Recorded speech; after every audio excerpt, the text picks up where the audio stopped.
یہ سنیوں کی محفل ہے، ہو سکتا ہے اس میں کوئی بی پی ایل بھی ہو، بن پیندے کا لوٹا، ادھر بھی لڑکنے والا ادھر بھی لڑکنے والا. آج کل ہے نا بھائی ایسے سائی بابا والے، دونوں ہاتھ میں لڈو، با مسلمان اللہ اللہ باب رمن رام رام. یہ دوگلی پالیسی دین میں نہیں چلتی. اوریجنل بھی بیٹھے ہیں بہت آپ کی گفتگو کے لیے. ایسے بہت سے بھی پلپلے بھی ہو سکتے ہیں، لیکن تقریباً تو الحمدللہ سنی ہے.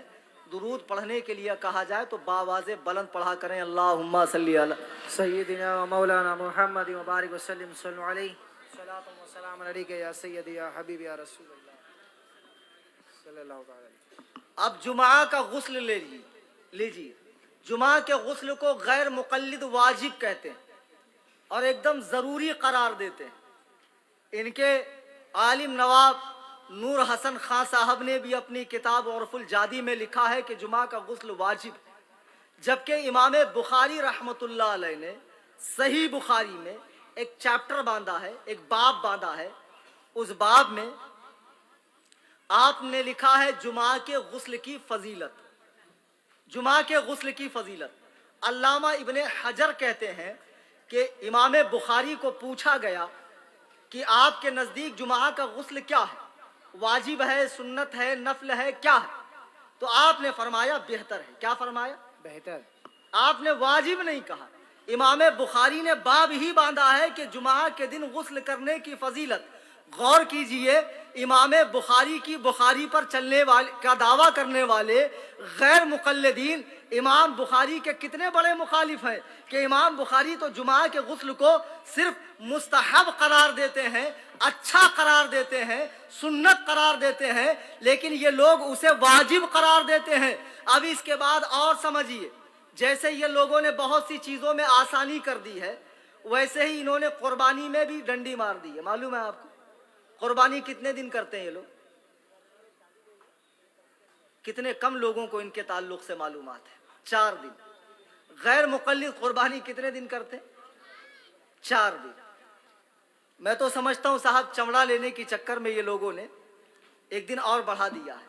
یہ ہر ایسا کام کریں گے جس میں نفس کو آسانی ہو اور جس میں مالی فائدہ ہو، اور اس کے لیے اسی کو وہ قرآن و حدیث کا نام دیں گے. ایک صاحب مجھے فون کیے، بولے آپ اللہ رسول کی نہیں سنتے، اماموں کی سنتے ہیں، اللہ رسول کی سنیے، اللہ رسول کی سنیے. میں نے کہا تو اللہ ہے کہ رسول اللہ ہے؟ بولے میں کچھ بھی نہیں ہوں. پھر میں نے کہا میں تیری کیوں سنوں؟ ابھی تو کیا بول رہا، اللہ کی سنیے، رسول اللہ کی سنیے. تو ایسے گھامڑ ہوتے ہیں یہ لوگ. قربانی یہ لوگ 4 دن کرتے ہیں، حالانکہ قربانی 3 ہی دن ہے، اور یہ بھی صحیح بخاری سے ثابت ہے. امام بخاری رحمۃ اللہ علیہ نے 3 دن قربانی کے تعلق سے صحیح بخاری میں 4 حدیثیں بیان کی، جس میں سے ایک حدیث یہ ہے کہ ابو عبید کہتے ہیں کہ ہم نے بقرعید کی نماز، عید الاضحیٰ کی نماز حضرت علی کے ساتھ پڑھی. تو حضرت علی نے نماز پڑھنے کے بعد خطبہ دیا اور خطبے میں ارشاد فرمایا کہ اے لوگوں، میں نے اللہ کے رسول صلی اللہ علیہ وسلم سے سنا کہ جو شخص قربانی کرے اسے چاہیے کہ 3 دن سے زیادہ گوشت نہ رکھے اور چوتھے دن گوشت کو نہ رکھے اور گوشت کو نہ کھائے. حضرت علی کیا فرماتے ہیں؟ جو شخص قربانی کرے اسے چاہیے کہ 3 دن سے زیادہ گوشت نہ رکھے، 3 دن کے اندر ختم کرے، چوتھے دن گوشت نہ رکھے، گوشت نہ کھائے. آپ غور کیجئے، قربانی کا گوشت چوتھے دن رکھنا بھی منع ہے، کھانا بھی منع ہے، حالانکہ یہ حکم اب ختم ہو گیا ہے، رکھنے کا حکم تو اب باقی ہے. آپ سوچئے، رسول اللہ نے 3 دن سے زیادہ قربانی کا گوشت رکھنے سے منع کیا، تو چوتھے دن قربانی کیسے جائز ہو سکتی؟ اگر رکھنے کا جواز ہوتا، رکھنے کا ثبوت ہوتا تو چوتھے دن قربانی بھی جائز ہوتی. تمام غیر مقلدین سے میری گزارش ہے وہ ایک حدیث ایسی پیش کریں جس میں یہ لکھا ہو کہ چوتھے دن قربانی کی اجازت ہے. سنی جنتی مسلمانوں، نام قرآن و حدیث کا ہے، لیبل بہت اچھا ہے، لیکن یہ انگریزی مجتہد قرآن و حدیث کے نام پہ آپ کو دھوکہ دے رہا ہے. یہ حدیث کی بھی نہیں سنتا. اگر حدیث کی سنتا تو امام بخاری 3 دن قربانی کے قائل ہیں، یہ لوگ 4 دن قربانی کرتے ہیں. ایک بات اور سن لیجیے، مسافہ